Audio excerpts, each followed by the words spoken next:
অতিকৈ চেনেহৰ মুগাৰে মহুৰা ঐ তাতো কৈছে নে হৰৈ মাকো হে তাতো কৈছে নেহৰ বহাগৰ বিহুতি ঐ এনে পাতি কেনে কৈ থাকো।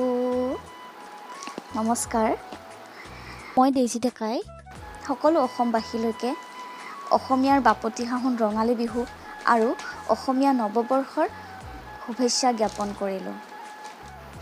ৰঙালী বিহু 7 দিনলৈকে পালন কৰা হয়। ৰঙালী বা বহাগ বিহুৰ প্ৰথম দিনটো গৰু বিহু হিচাপে পালন কৰা হয়। চ'ত আৰু বহাগৰ সংক্ৰান্তিৰ দিনাখন গৰু বিহু হিচাপে পালন কৰা হয়।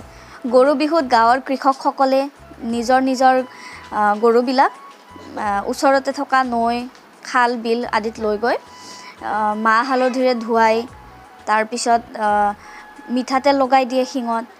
তাৰপিছত মাখিয়তী পাত, দীঘলতি পাতেৰে মানে গৰুটোক কোবাই কোবাই কয়, দীঘলতি দীঘল পাত গৰু চাৰে জাত জাত, মায়েৰে সৰু বাপেৰে সৰু তই হবি বৰ গৰু, এইবিলাক কোৱাৰ মানে নিয়ম আছে। দীঘলতি পাত আৰু দীঘলতি পাতেৰে কোবাই উঠি আকৌ বেঙেনা, লাও এইবিলাক মানে সেই বিন্ধাই লৈ যায়, লৈ গৈ আৰু গৰুৰ ওপৰত মানে ছটিয়াই ছটিয়াই দি কয় যে লাও খা বেঙেনা খা বছৰে বছৰে বাঢ়ি যা, মায়েৰে সৰু বাপেৰে সৰু তই হবি এটা বৰ গৰু।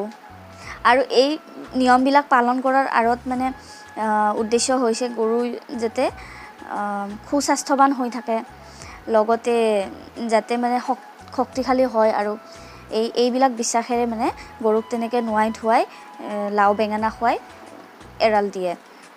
অসমৰ কৃষি প্ৰধান সমাজত গৰুৱে পালন কৰি অহা উল্লেখনীয় মানে ভূমিকাৰ কাৰণে গৰুৰ প্ৰতি শ্ৰদ্ধা জনাই এই বিহুৰ দিনাখনে গৰু বিহুৰ দিনাখনে গৰুক এনেকৈ নোৱাই ধুৱাই এই গৰু বিহুটো পালন কৰা হয় বুলি জনা যায়।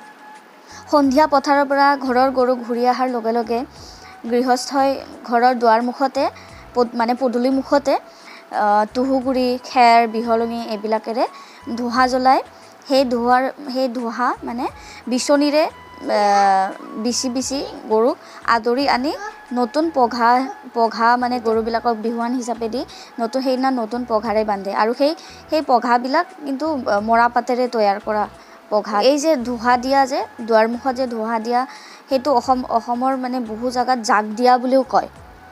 আৰু এই জাক দিয়াৰ পিছতহে মানুহে বিচনী মানে ব্যৱহাৰ কৰে। তাৰ আগতে মানে আমাৰ মাহঁতেও সৰুতে কৈছিল যে এই বিহু যোৱাই নাই, এতিয়াই বিচিব নালাগে, মানে বিচনীৰে বিচিব নালাগে।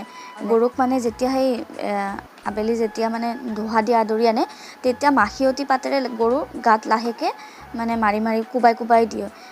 ইয়াৰ কাৰণ হৈছে মানে যাতে গৰুৰ গাত যাতে মাখি মহ এইবিলাকে যাতে মানে কি আদিৰ পৰা মানে গৰুটোৱে যাতে বছৰটোলৈকে ৰক্ষা পৰে, তাৰ সেই বিশ্বাস মানি বা সেইবিলাক মানে বিশ্বাস কৰি গৰুক এনেকৈ মাখিয়তী পাতেৰে কোবায়। যিহেতু ভিডিঅ'টো বহুত দীঘলীয়া হৈ যায়, গতিকে গৰু বিহুৰ বিষয়ে যি অকণমান ক'বলৈ আপোনালোকক চেষ্টা কৰিলোঁ। কিবা যদি ভুল হয় জনাব। আৰু লগতে আৰু ইয়াৰ পিছত আৰু 6টা বিহুৰ বিষয়ে মই জনাবলৈ চেষ্টা কৰি থাকিম। ইয়াৰ পিছত আমি মানুহ বিহুৰ বিষয়ে জনাব চেষ্টা কৰিম।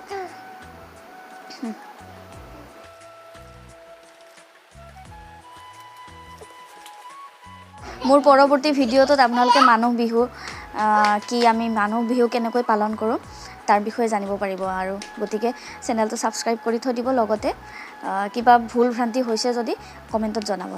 ভিডিঅ'টো শেষলৈ চোৱাৰ বাবে বহুত বহুত ধন্যবাদ।